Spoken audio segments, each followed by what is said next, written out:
क्या ICICI bank अगला consistent compounder बन सकता है या रिसेंट रैली के बाद रिस्क रिवॉर्ड बदल चुका है? कॉरपोरेट और retail loan mix, asset quality और प्रोविजनिंग, सब कुछ कैसा दिख रहा है? और इस लेवल पर आईसीआईसीआई बैंक में फ्रेश बाइंग करना समझदारी है या वेट करना बेहतर है? नमस्ते दोस्तों, आप देख रहे हैं बालाजी मार्केट इनसाइट्स, जहां हम हाइप नहीं, हार्ड डेटा और सिंपल भाषा में बात करते हैं। आज के इस वीडियो में हम आईसीआईसीआई बैंक का पूरा ब्रेकडाउन करेंगे। बिजनेस मिक्स में रिटेल, कॉरपोरेट और एसएमई का बैलेंस, फंडामेंटल्स में NIM, NPA, provisioning coverage, ROE और ग्रोथ, वैल्यूएशन पीयर बैंक्स के कंपैरिजन में कैसा दिख रहा है, और टेक्निकल्स में मेजर सपोर्ट, रेजिस्टेंस और प्राइस स्ट्रक्चर क्या कह रहा है। वीडियो के अंत तक आपको क्लियर आइडिया मिलेगा कि आईसीआईसीआई बैंक आपके लॉन्ग टर्म या पोजिशनल पोर्टफोलियो के लिए फिट है या नहीं, और किस टाइप के इन्वेस्टर को इसे कैसे देखना चाहिए। शुरू करने से पहले एक ज़रूरी बात, ये पूरा वीडियो सिर्फ शैक्षणिक और एजुकेशनल पर्पस के लिए है। मैं सेबी रजिस्टर्ड एडवाइज़र नहीं हूं। कोई भी बाय, सेल या होल्ड का फैसला लेने से पहले अपने रजिस्टर्ड फाइनेंशियल एडवाइज़र से सलाह लें और खुद की रिसर्च ज़रूर करें। बैंकिंग स्टॉक्स में निवेश हमेशा मार्केट और क्रेडिट रिस्क के साथ आता है। चलिए अब सीधे आईसीआईसीआई बैंक के नंबर्स और चार्ट्स पर चलते हैं। आईसीआईसीआई बैंक के शेयर में निवेश करना है या नहीं, ये सवाल आज हर निवेशक के मन में है। आज हम इस बैंक की पूरी कहानी जानेंगे, इसके नंबर से लेकर भविष्य की योजनाओं तक, सब कुछ सरल हिंदी में।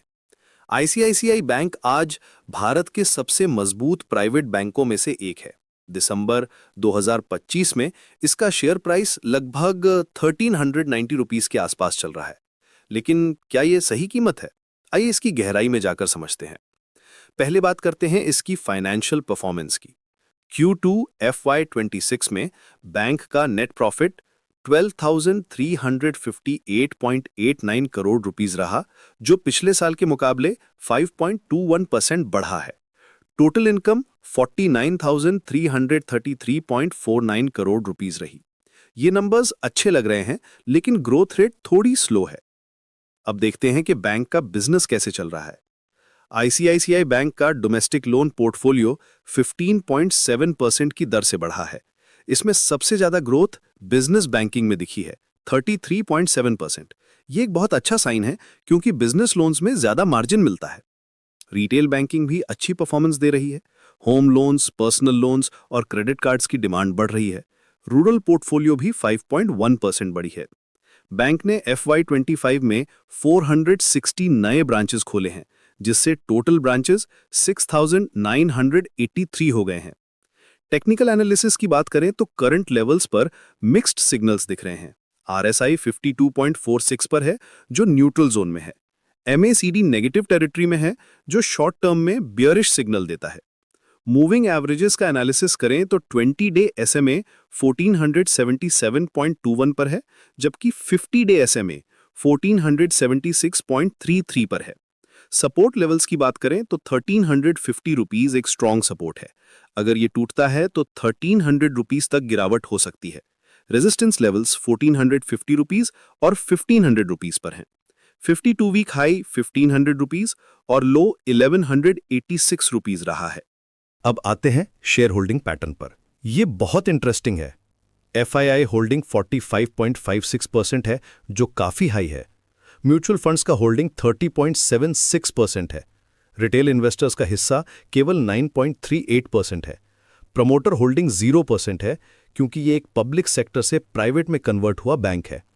FII होल्डिंग में पिछली क्वार्टर में 1.2% की कमी आई है, जबकि म्यूचुअल फंड्स ने अपनी होल्डिंग 1.14% बढ़ाई है। ये मिक्स्ड सिग्नल है। FII सेल कर रहे हैं, लेकिन डोमेस्टिक इंस्टीट्यूशंस बाय कर रहे हैं। बिजनेस आउटलुक की बात करें तो आईसीआईसीआई बैंक का फोकस डिजिटल ट्रांसफॉर्मेशन पर है। बैंक ने टेक्नोलॉजी पर $1.1 बिलियन का इन्वेस्टमेंट किया है। डिजिटल ट्रांजैक्शंस का परसेंटेज 95% तक पहुंच गया है। यूपीआई मर्चेंट एक्वायरिंग में 51.6% की ग्रोथ हुई है।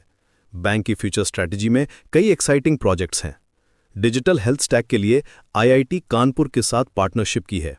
मेटावर्स बैंकिंग और एआई असिस्टेंट्स पर काम चल रहा है। एपीआई बैंकिंग और ब्लॉकचेन टेक्नोलॉजी में भी इन्वेस्टमेंट हो रही है। एसेट क्वालिटी की बात करें तो जीएनपी रेशियो 1.67% है, जो इंडस्ट्री एवरेज से बेहतर है। एनएनपीए रेशियो 0.4% है।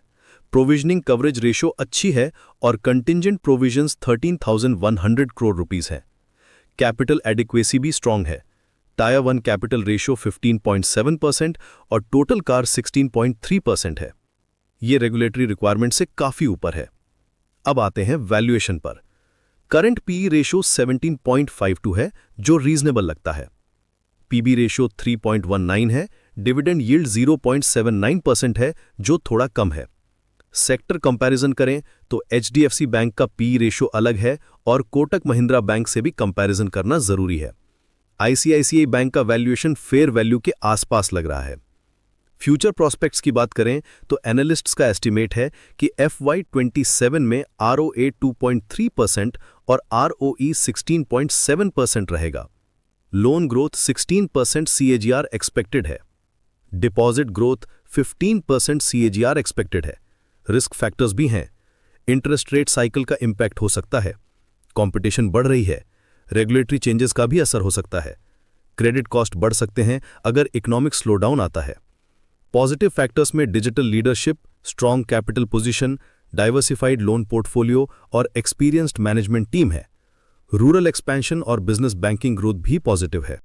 अब फाइनल रिकमेंडेशन की बात करते हैं।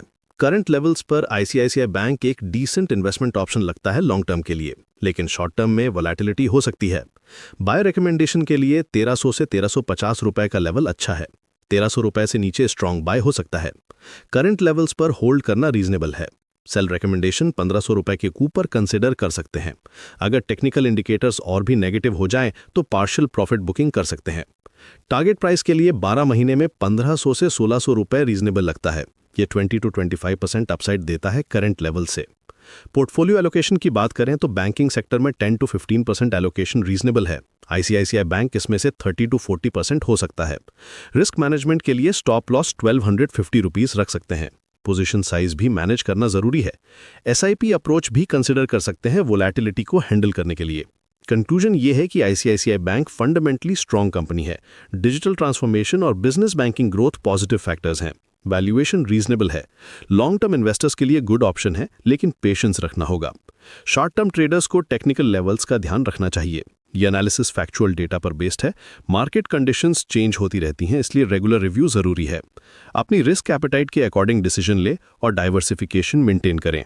तो दोस्तों, ये था हमारा डेटा बेस्ड नज़रिया आईसीआईसीआई बैंक पर, जहां हमने बिजनेस मिक्स, एसेट क्वालिटी और वैल्यूएशन को डिटेल में समझा। अगर आपको आईसीआईसीआई बैंक पर यह ब्रेकडाउन हेल्पफुल लगा हो तो वीडियो को लाइक कीजिए, उन दोस्तों के साथ शेयर कीजिए जो प्राइवेट बैंक्स में निवेश सोच रहे हैं, और ऐसे ही साफ सुथरा एनालिसिस पाने के लिए बालाजी मार्केट इनसाइट्स चैनल को सब्सक्राइब कर दीजिए। कमेंट में ज़रूर बताइए, क्या आप आईसीआईसीआई बैंक में इन्वेस्टेड हैं? आपका व्यू लॉन्ग टर्म कंपाउंडिंग पर है या शॉर्ट टर्म मूव पर? और आगे आप कौन से बैंकिंग या निफ्टी स्टॉक की डिटेल्ड स्टडी देखना चाहेंगे? हमेशा याद रखिए, हम यहाँ जैकपॉट टिप्स नहीं, डेटा और लॉजिक के साथ एनालिसिस शेयर करते हैं ताकि डिसीजन पावर आपके हाथ में रहे। एक छोटा सा रिमाइंडर, यह वीडियो केवल एजुकेशन और नॉलेज के लिए है। यह किसी भी तरह की पर्सनल बाय, सेल या होल्ड की सलाह नहीं है। स्टॉक मार्केट में निवेश हमेशा रिस्क के साथ आता है, इसलिए कोई भी फैसला लेने से पहले अपने फाइनेंशियल एडवाइजर से सलाह और खुद की डिटेल्ड रिसर्च जरूर करें। धन्यवाद दोस्तों, फिर मिलेंगे अगले एपिसोड में एक और सॉलिड स्टॉक एनालिसिस के साथ। आप देख रहे थे बालाजी मार्केट इनसाइट्स, जहां हाइप नहीं, हार्ड डेटा और सिंपल भाषा में बात होती है।